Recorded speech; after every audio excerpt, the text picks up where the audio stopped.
নমস্কাৰ, মই জয়ন্ত কুমাৰ কলিতা। আমাৰ মনলৈ কেতিয়াবা প্ৰশ্ন নিশ্চয় আহে যে অনলাইন কিতাপ ভাল নে অফলাইন কিতাপ ভাল। অৱশ্যে এই প্ৰশ্নৰ উত্তৰটো ব্যক্তিগত প্ৰয়োজন আৰু পচন্দৰ ওপৰত নিৰ্ভৰ কৰে। তথাপিতো আজিৰ এই ভিডিঅ'টোত মই অনলাইন আৰু অফলাইন কিতাপৰ সুবিধা আৰু অসুবিধাৰ বিষয়ে আলোচনা কৰিব বিচাৰিছোঁ। অনলাইন কিতাপ, যাক আমি ই বুক বুলি কওঁ, ই বুক পঢ়াৰ প্ৰথম সুবিধাটো হৈছে যে ই সহজে উপলব্ধ আৰু যিকোনো সময়তে যিকোনো স্থানত ইয়াক পঢ়িব পাৰি। দ্বিতীয়তে, কিছুমান ই বুক বিনামূল্যে পোৱা যায়। তৃতীয়তে, একেটা ডিভাইচতে হাজাৰখনলৈকে ই বুক ৰাখিব পৰা যায়। চতুৰ্থতে, শব্দ বিচৰাৰ ক্ষেত্ৰতে হওক বা হাইলাইট কৰাৰ ক্ষেত্ৰতে হওক বা টেক্সট কপি পেষ্ট কৰাৰ ক্ষেত্ৰতে হওক ই যথেষ্ট সহায়ক হয়। আৰু পঞ্চমতে, ই বুকৰ মূল্য কম হয়। ই বুকৰ অসুবিধা নথকাও নহয়। বহু সময় পঢ়ি থাকিলে ই চকুৰ কাৰণে ক্ষতি কৰে। দ্বিতীয়তে, ডিভাইচত যদি বেটাৰী চাৰ্জ নাথাকে পঢ়িব নোৱাৰে। আৰু তৃতীয়তে, প্ৰায়ভাগ ই বুক পঢ়িবৰ কাৰণে ইণ্টাৰনেটৰ প্ৰয়োজন হয়।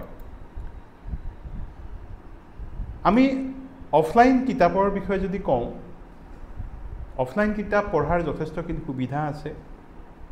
প্ৰথম সুবিধাটো হৈছে কিতাপ পঢ়াৰ সময়ত যিহেতু কোনো ধৰণৰ ইয়াত ন'টিফিকেশ্যন বা বিজ্ঞাপন নাথাকে, মনোযোগ ভংগ নহয়।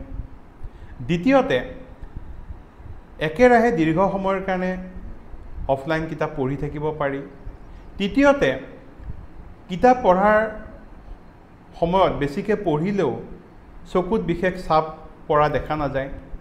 চতুৰ্থতে, দীৰ্ঘ সময় এই কিতাপ পঢ়ি থাকিলেও স্বাস্থ্যৰ কোনো ধৰণৰ ক্ষতি নহয়।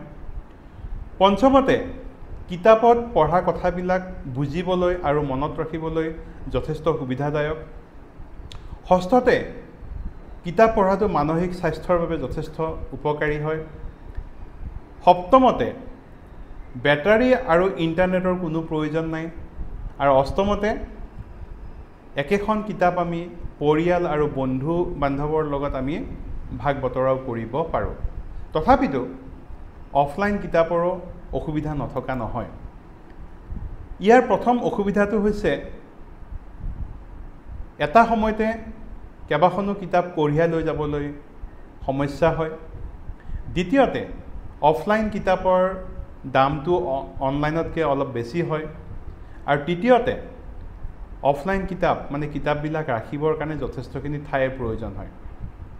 আপুনি অনলাইন কিতাপ পঢ়িব নে অফলাইন পঢ়িব, সেয়া আপোনাৰ ব্যক্তিগত বিষয়, নিজৰ পচন্দৰ বিষয়। কিন্তু মই এই ভিডিঅ'টোত এটা কথাই ক'ব বিচাৰিছোঁ, বিশেষকৈ ছাত্ৰ ছাত্ৰীসকলে অনলাইন কিতাপতকৈ অফলাইন কিতাপ পঢ়াত গুৰুত্ব দিব লাগে। ধন্যবাদ।